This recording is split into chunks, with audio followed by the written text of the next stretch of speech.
Murder case था PS Pandav नगर का, जिसको सॉल्व किया है। इसमें बेसिकली जो शुरुआत ऐसे हुई थी, 5 जून को रामलीला मैदान में ईस्ट डिस्ट्रिक्ट में कुछ बॉडी पार्ट्स मिले थे। उसके बाद लगातार 3 दिन तक, तो शुरू में दो पैर, 2 थाई, फिर एक स्कल मिला एक दिन, उसके बाद एक बाजू का हिस्सा मिला।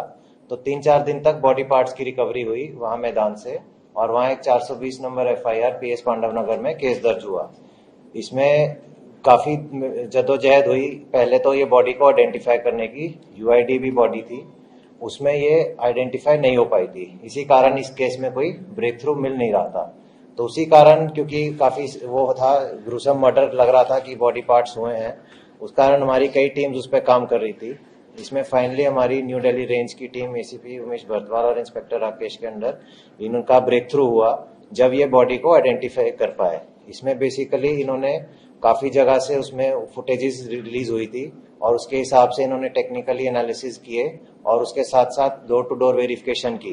तो जब काफी डोर टू डोर वेरिफिकेशन की तो एक बारी कुछ उसमें काम की बात नहीं निकल पाई, बट इन्होंने हिम्मत ना हारते हुए फिर उसको आगे बढ़ाया और फाइनली ये जीरो इन कर पाए कि जो सस्पेक्टेड डिसीज्ड आदमी है अंजन दास हो सकता है। तो वो अंजन दास का जब फिजिकली इन्होंने और चेक किया तो पता लगा कि ये वहां पे 5-6 दिन से मिसिंग है, 5-6 महीने से मिसिंग है, और थाने में कोई मिसिंग दर्ज भी नहीं है, जिससे और सस्पिशियस लगा कि इसके घर वालों ने मिसिंग भी नहीं दर्ज कराई है। और जो सस्पेक्ट इसके मर्डर लगे, जो लेडी पूनम थी, वो सस्पेक्ट निकली, और उसका फिर इससे रिलेशन भी था। तो उस बेस पे हमने जीरो इन किया वो लेडी पे और फिर उसका बेटा दीपक, क्योंकि फुटेज में दोनों माँ बेटा दिख रहे थे। तो उस बेस पे जब हमने इनको जाके इंटेरोगेट किया, इनको चेक किया, ट्रेस किया, तो इन्होंने कन्फेस किया कि इन्होंने क्राइम किया है, और उसी बेस पे ये मर्डर खुला है।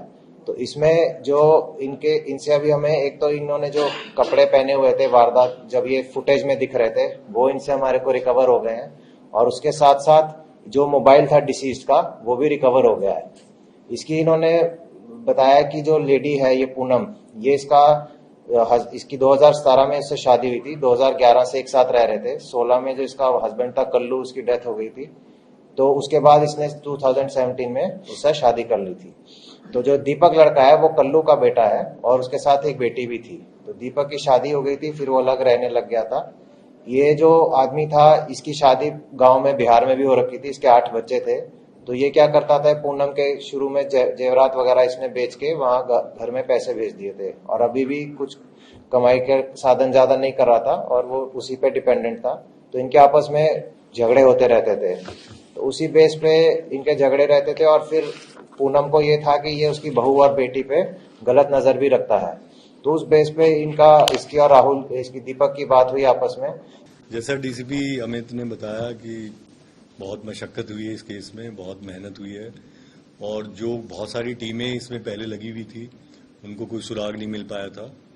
और एक हमारे कमिश्नर ऑफ पुलिस जो श्री संजय अरोड़ा जी हैं, उनका आदेश भी था कि जो केसेस डिस्ट्रिक्ट में सॉल्व नहीं हो पा रहे हैं, जो क्योंकि हमारा जो हीनस क्राइम का जो सॉल्व परसेंटेज है दिल्ली पुलिस का, वो 95% से ऊपर है, जो कि बहुत ही काबिल तारीफ है। जो इक्का दुक्का केसेस जो ऐसे बचे हुए हैं, तो उन पे हमें क्राइम ब्रांच को स्पेशली फोकस करने के लिए बोला था। तो इस टीम पे अमित ने बहुत मेहनत की है। इसकी एक और टीम को पहले लगाया गया था, वो भी कामयाब नहीं हो पाई थी। अब फाइनली जो न्यू दिल्ली रेंज की टीम है, उमेश भरद्वाज एसीपी हैं, पुराने दिग्गज हैं स्पेशल सेल के, और इंस्पेक्टर राकेश की टीम है, इन्होंने बहुत मेहनत से इस पे काम किया। और सीसीटीवी फुटेज को इन्होंने बार बार देखा कि उसमें इतना तो जरूर आ रहा है, रात के अंधेरे में जो है एक लेडी और एक आदमी कुछ बैग में ले जा रहे हैं और वहां जाके रामलीला मैदान या जो गंदा नाला है अशोक नगर का, वहां पे डिस्पोज ऑफ कर रहे हैं।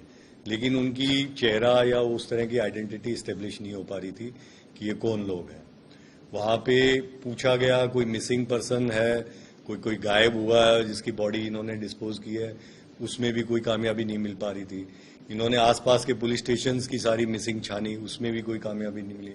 आसपास के डिस्ट्रिक्ट्स, उत्तर प्रदेश के थानों में भी इनकी टीम ने जाके काफी छानबीन की। फिर जैसा हुआ, जब आप मेहनत करते हैं तो फिर लक भी आपका साथ देता है। तो फिर इनके पास ये सूचना आई कि ये जो क्या नाम है इसका, अंजन दास नाम का जो व्यक्ति है, ये काफी दिन से मिसिंग है। इन्होंने फिर सारे पुलिस स्टेशन के रिकॉर्ड छाने कि अंजन दास की मिसिंग कहीं पे लॉज्ड हो, किसी ने रिपोर्ट कराई हो, लेकिन इस बारे में भी कहीं पे किसी ने कोई मिसिंग लॉज नहीं की थी। फिर इन्होंने आगे पता किया कि अंजन दास कौन था, कहाँ रहता था, किस प्रकार का व्यक्ति था। तो अंजन दास फिर कल्याणपुरी में रहता था और एक लिफ्ट ऑपरेटर का काम करता था, और लास्ट में जो ये लेडी है पूनम के साथ वो रहता था।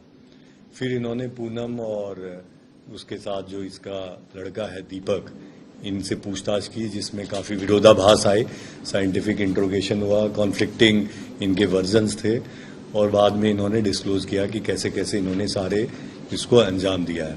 अब जो दीपक है वो इनका असली पुत्र नहीं है, अंजन दास का फोस्टर सन कह सकते हैं।